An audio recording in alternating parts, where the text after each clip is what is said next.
श्रोतागण, भाइयों और बहनों, मातृशक्ति को नमन। चैनल 24 प्लस न्यूज के खास विशेष मनमोहक प्रतिदिन नई शिक्षा देने वाला, अच्छा इंसान बनाने वाला, हमें इंसानियत के गुण भरने वाला और अच्छे समाज का निर्माण करने वाला विशेष कार्यक्रम पुनरुत्थान में आपका हार्दिक स्वागत है, अभिनंदन है, सत्कार है। पुनरुत्थान का अर्थ होता है पुनर्जागरण, अवनति से उन्नति की ओर आना, गिर करके उठना। हमारी भारतीय संस्कृति के जो मूल्य गिर गए हैं उनकी फिर से स्थापना करना इस पुनरुत्थान कार्यक्रम का मुख्य उद्देश्य है। इस कार्यक्रम में हम प्रतिदिन नए नए विषयों के साथ में प्रवेश करते हैं। तो आज का हमारा एक नया विषय ऐसा है जो कि ये भारतीय संस्कृति का पहचान कराने वाला है, भारतीय संस्कृति का मूल्य परक सूत्र है, और वह विषय है चरे वेति चरे वेति। भाई और बहनों, दर्शकगण, श्रोतागण, हमारी भारतीय संस्कृति के अंदर एक बहुत बड़ा सूत्र है चरे वेति चरे वेति। इसका साधारण भाषा में अर्थ है चलते रहो चलते रहो चलते रहो। चलते रहो का क्या अर्थ है? प्रयत्न करते रहो, प्रयत्न करते रहो। प्रयत्न करने वाले की कभी हार नहीं होती है। एक चींटी है, वह दीवार पर चढ़ती है, गिरती है, फिर चढ़ती है, फिर गिरती है। इस तरीके से प्रयत्न करते करते वो दीवार की जो है वो ऊंचाई तक पहुंच जाती है। ठीक उसी तरीके से व्यक्ति प्रयत्न करता रहता है तो वो निश्चित ही एक दिन अपने गंतव्य को प्राप्त हो जाता है। इसके अंदर धैर्य की आवश्यकता होती है। अब प्रश्न ये है कि हम चलते तो रहें, हम पुरुषार्थ तो करते रहें, लेकिन पुरुषार्थ किस तरीके से करें ताकि हमें सफलता मिले। उसके लिए हमारी भारतीय संस्कृति के अंदर 3 शब्द आते हैं: श्रवण, मनन और निध्यासन। पहले कोई भी चीज को मनन करना, उसके बाद में उस पर गहराई से चिंतन करना, और चिंतन करने के बाद उस पर क्रियान्विति करना। हमारा जो चिंतन और मनन है वो बहुत ही अच्छी तरह से होना चाहिए, क्योंकि सारी कुछ जो है सफलता चिंतन मनन पर निर्भर करती है। चिंतन मनन जितना गहरा होगा, सोच समझ के होगा, हर एंगल से सोचा जाएगा, उसके प्लस और माइनस से सोचा जाएगा, उसकी सफलता असफलता से सोचा जाएगा, उसका हर तरीके से सर्वांगीण चिंतन किया जाएगा। उसके बाद में निश्चित रूप से उसमें सफलता मिलने के पूरे आसार है। और उसके साथ साथ में पुरुषार्थ जो है समयबद्ध होना चाहिए। ये क्रियान्विति का भाग है। हम कोई भी कार्य करें वो क्रियान्विति टाइम बाउंड होनी चाहिए। ये हमारा उद्देश्य तय होना चाहिए। लक्ष्य तय होने के बाद के अंदर वो लक्ष्य हमें कितने समय के अंदर प्राप्त करना है ये तय करना चाहिए, और उसकी प्राप्ति के लिए समय समय पर समीक्षा होनी चाहिए। मान लीजिए कोई हमने लक्ष्य लिया और हमने ये अनुमान लगाया कि ये लक्ष्य हमें 1 वर्ष में पूरा होने चाहिए, तो उसकी हमें हर महीने समीक्षा करनी चाहिए। हर महीने समीक्षा करने से हमें मालूम पड़ जाएगा क्या बॉटलनेक्स है, इसमें क्या कमियां रह गई है और क्या सुधार किया जाने वाला है। और उसके साथ साथ में हम हमारा जो ब्लूप्रिंट है या हमारा माइलस्टोन है, उससे हम कितना तेज चल रहे हैं या धीरे चल रहे हैं। तेज चल रहे हैं, अच्छी बात है, और धीरे चल रहे हैं तो वो गैप हमें मेकअप करना चाहिए, क्योंकि स्लो विंस द रेस कहा गया है। इसका अर्थ क्या है कि व्यक्ति बहुत मनन पूर्वक, चिंतन पूर्वक अपना उद्देश्य बना करके और वह परफेक्ट प्लानिंग के साथ में कोई कार्य करता है तो सफलता अवश्य ही मिलती है। ये सारी बातें मनुष्य के जीवन के साथ भी निर्भर करती है, समाज के निर्माण पर भी निर्भर करती है, और ये विश्व एक अच्छा विश्व बनाने के लिए भी चरे वेति एक बहुत अच्छा सूत्र है। यह एक सार्वभौम सूत्र है, यह यूनिवर्सल ट्रुथ है, यह एक सर्वमान्य सत्य है। तो इसको हमें अपने जीवन के अंदर उतारना चाहिए और इस सूत्र को अपना करके हम अपने जीवन का विकास करते हैं। और अगर कोई समाज है तो समाज का विकास हो सकता है, देश का विकास हो सकता है और विश्व का विकास हो सकता है। भाई और बहनों, अब थोड़ा हम इस विषय को आज के सिनेरियो के अंदर देखते हैं कि आज हम कहाँ जा रहे हैं। आज हमारी जो सांस्कृतिक गिरावट आई है, उस गिरावट की ओर हमें देखना है और ये सूत्र कैसे उसके अंदर उपयोगी हो सकता है वो हमें देखना है। आज का युग ग्लोबलाइजेशन, प्राइवेटाइजेशन और लिबरलाइजेशन का है और आज के इस युग ने, इंटरनेट के युग ने, विज्ञान के युग ने हम सबको बहुत करीब ले आया है। हम पूरे विश्व जो है वो एक परिवार के रूप में हो गया है, सारी पृथ्वी एक गांव के रूप के अंदर हो गई है। हमारे ऋषियों मुनियों ने वसुधैव कुटुंबकम का सिद्धांत दिया था। वह सिद्धांत ठीक इसी तरह का था। वह सद्भावना पर आधारित था, वो ईश्वर प्राणिधान पर आधारित था, भाईचारे पर आधारित था, नैतिकता पर आधारित था और उसका मूल सूत्र यह था कि हम सभी एक परमेश्वर की संतान हैं, हम एक कुटुंब के सदस्य हैं।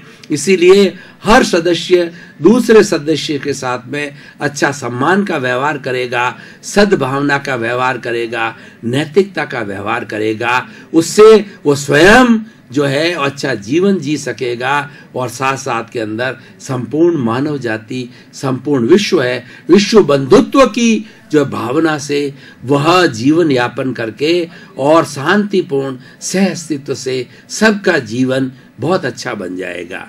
तो वसुधैव कुटुंबकम का सिद्धांत हमारी भावनाओं पर आधारित था, हमारे भीतर के जगत से जुड़ा हुआ था। लेकिन जो आज ये ग्लोबलाइजेशन का युग है वह ठीक उसी तरह से आधारित है और वह मैटर से जुड़ा हुआ है, वह पुद्गल से जुड़ा हुआ है और इसके अंदर सारी चीजें भौतिकता के साथ में जुड़ी हुई है। लेकिन दोनों का अर्थ एक ही है, क्योंकि हम दो तरह के जो है जीवन के साथ जीते हैं, दो तरह के वातावरण के साथ में जीते हैं। एक तो होता है बाहर का जगत, एक होता है भीतर का जगत। बाहर का जगत जो है वो हमारा लौकिक जगत कहलाता है, व्यवहार का जगत कहलाता है और भीतर का जगत है वो अध्यात्म का जगत कहलाता है, स्वयं का जगत कहलाता है। और हम दोनों जगत के अंदर जीते हैं और दोनों जगत के अंदर जब संतुलन हो जाता है तो व्यक्ति आराम से जी सकता है।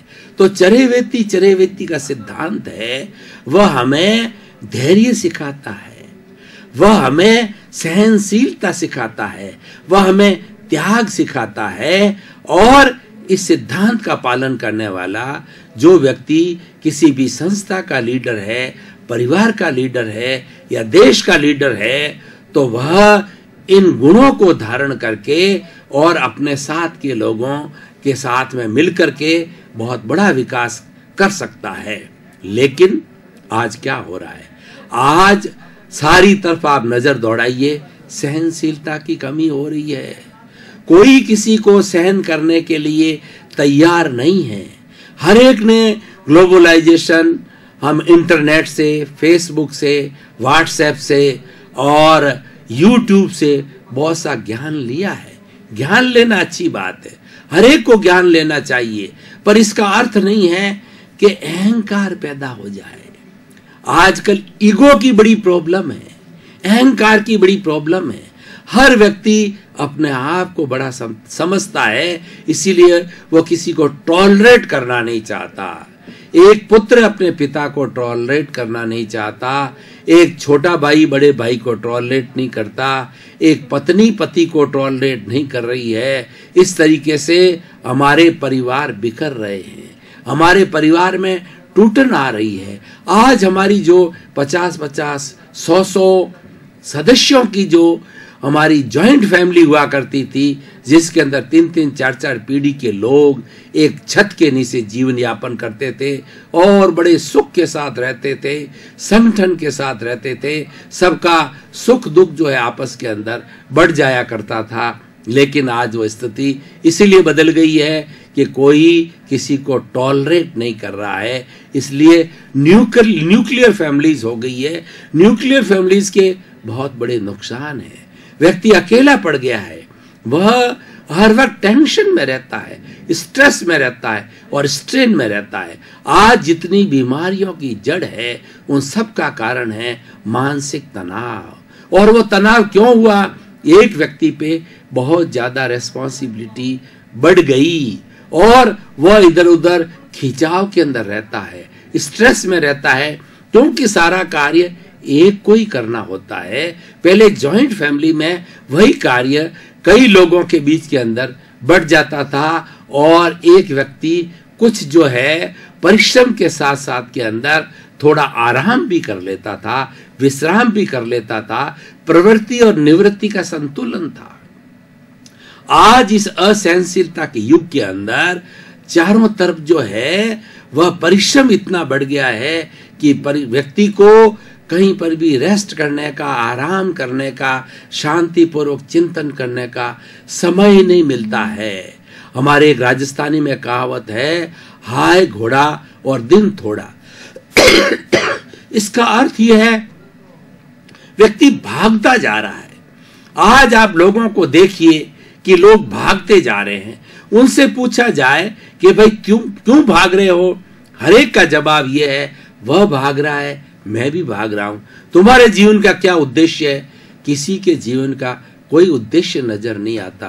पुराने लोगों को देखें जो जॉइंट फैमिली में रहते थे, हमारी पुरानी भारतीय संस्कृति को देखें, वहां पर उन लोगों से आप प्रश्न करेंगे, हर एक का जवाब मिलेगा, हम सुख चाहते हैं, शांति चाहते हैं, मानसिक शांति चाहते हैं, प्रेम चाहते हैं और हमारी उन्नति करना चाहते हैं, हम ईश्वर के दर्शन करना चाहते हैं और हम एक अच्छे इंसान बनना चाहते हैं। इन सब बातों का आज किसी के पास के अंदर ना तो कोई जो जवाब का उनके पास में समय है और ना कोई चिंतन का समय है। ये चरेवेती का सिद्धांत जो है यह मूल्य परक सिद्धांत है।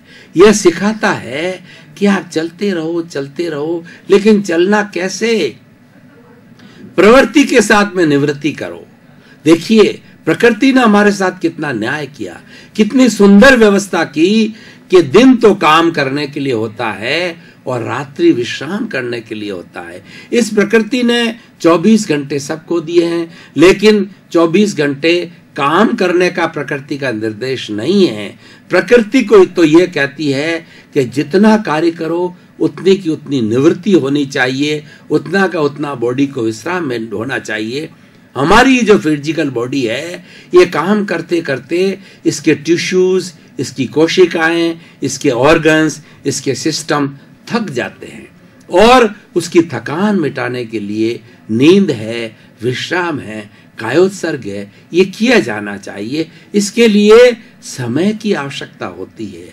आज किसी के पास कोई समय नहीं है। एक छोटे बच्चे को लेकर के बुजुर्ग तक को पूछा जाए, मैं बहुत बिजी हूं, पर सही मायने में बिजी रहना अच्छा है, परंतु वो बिजी कैसा है? वह भीतर से अस्त व्यस्त है, भीतर से संतुलित नहीं है।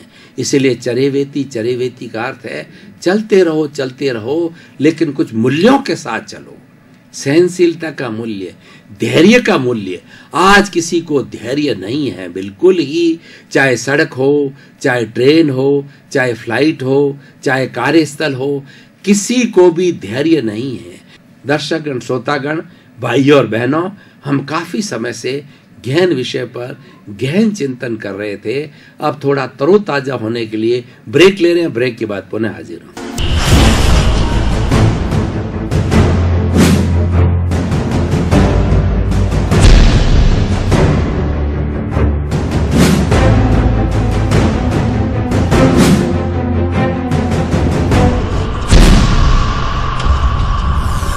लिया, अब तरोताजगी महसूस कर रहे हैं और पुनः हमारे निर्धारित विषय पर जो है फिर से विवेचना प्रारंभ कर। हर एक चाहता है कि मैं पहले निकल जाऊं, मैं प्रथम नागरिक बन जाऊं, मैं सबसे फर्स्ट आ जाऊं वर्ल्ड के अंदर। तो ये प्रतिस्पर्धा का युग हो गया। ये प्रतिस्पर्धा वैसे अगर शांतिपूर्वक की जाए, प्रयोजन के साथ में की जाए, योजना के साथ की जाए, तो यह प्रतिस्पर्धा अच्छी है। लेकिन प्रतिस्पर्धा मात्र एक दूसरे को गिराने के लिए, बड़ा बनने के लिए की जाए तो भीतर अशांति होती है। व्यक्ति जीत कर भी हार जाता है। व्यक्ति जीतता कब है कि भीतर में शांति होना चाहिए, भीतर में सुख होना चाहिए, भीतर में सुकून होना चाहिए, तब जाकर के व्यक्ति की जीत में जीत होती है। नहीं तो जीत हुई भी हार हो जाती है। और हमेशा प्रतिस्पर्धा के अंदर ये चरेवेती में चलने का सूत्र है। लेकिन चलने का सूत्र कैसे दिया गया है, इसका मैं उदाहरण के द्वारा भाई और बहनों बताना चाहता हूं कि एक टीचर ने बोर्ड के ऊपर एक लाइन खींच दी और अपने छात्र को कहा कि इस लाइन को छोटा करो। एक विद्यार्थी खड़ा हुआ, उस लाइन को थोड़ा मिटा करके छोटा कर दिया।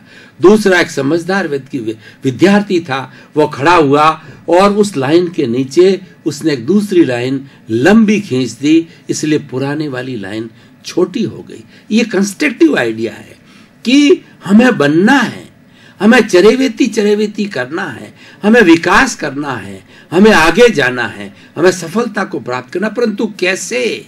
दूसरे का डिस्ट्रक्शन करके, दूसरे के प्रति घृणा करके, दूसरे के प्रति ईर्ष्या करके, दूसरे को गिरा करके हमें बड़ा नहीं बनना है। हमें अपनी योग्यता के अनुसार आगे बढ़ना है, कुछ मूल्यों के साथ आगे बढ़ना है, तो निश्चित रूप से जो है हम सफलता प्राप्त कर सकते हैं। तो मैंने बताया, एक तो सहनशीलता, दूसरा धैर्य, और तीसरा जो भावना है वो मुख्य बात है त्याग की भावना है। पुराने समय में हमारी भारतीय संस्कृति को उठा के देखें तो त्याग को बहुत बड़ा महत्व दिया जाता था। आज हमारी जो पाश्चात्य संस्कृति है वह हम पर बहुत हावी हो गई है। मैं पाश्चात्य संस्कृति की कोई क्रिटिसाइज नहीं कर रहा हूं, लेकिन ये बताना चाहता हूं कि वो उनके जीने का ढंग है, हमारे जीने का अपना ढंग है, क्योंकि उनका द्रव्य क्षेत्र काल भाव और हमारा द्रव्य क्षेत्र काल भाव भिन्न भिन्न है। हमारी पारिवारिक व्यवस्थाएं भिन्न भिन्न है, हमारा जलवायु अलग है और हमारा सोच का तरीका अलग है, हमारा फैमिली सिस्टम अलग है। तो हम किस तरीके से उनकी हर बात को अडॉप्ट करके और उसी में खुशी मनाएं और उसको अपने जीवन का अंग बना लें, इसीलिए आज ये सारी समस्याएं खड़ी हुई है और हम धीरे धीरे मानवीय मूल्यों, भारतीय संस्कृति के मूल्यों को भूलते जा रहे हैं और चारों तरफ अशांति अशांति है। ऐसा कोलाहल है कि व्यक्ति को जीवन के अंदर कोई आनंद की अनुभूति नहीं है, व्यक्ति कोई विश्राम नहीं कर रहा है। पाश्चात्य संस्कृति के अंदर व्यक्ति एक मैकेनिकल लाइफ जीता है, क्योंकि उनका सिद्धांत यही है। वो मुख्य भौतिकवाद पर चलते हैं और हम आध्यात्मवाद पर चलते हैं, और हम भौतिकवाद को बुरा नहीं मानते लेकिन भौतिकवाद के साथ साथ में हम अध्यात्मवाद का संतुलन चाहते हैं। और हमारी भारतीय संस्कृति के अंदर संतुलन पर जोर दिया है।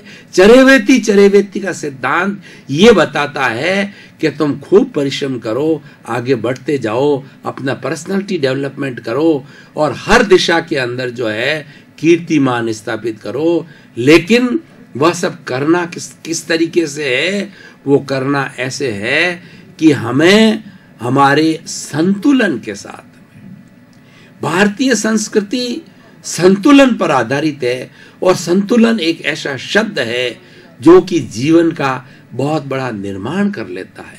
प्रकृति का संतुलन, जीवन का संतुलन, परिवार का संतुलन और स्थान का संतुलन, हर एक जगह जहाँ संतुलन होता है वहाँ निश्चित तौर पे सुख, शांति और आनंद और चरेवेती का सिद्धांत है वो सफलता से लागू हो जाता है।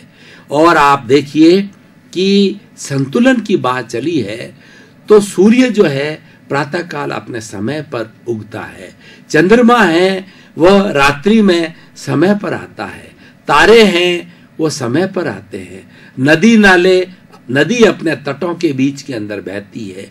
यानी हर एक अपनी अपनी मर्यादा का पालन करता है हमारी भारतीय संस्कृति मर्यादा पर आधारित है, और जहां मर्यादाएं छोड़ दी जाती है वहां पर सारा कोहराम मच जाता है, वहां पर भूकंप आते हैं, सुनामी आते हैं, अतिवृष्टि होती है, अनावृष्टि होती है और तबाही हो जाती है।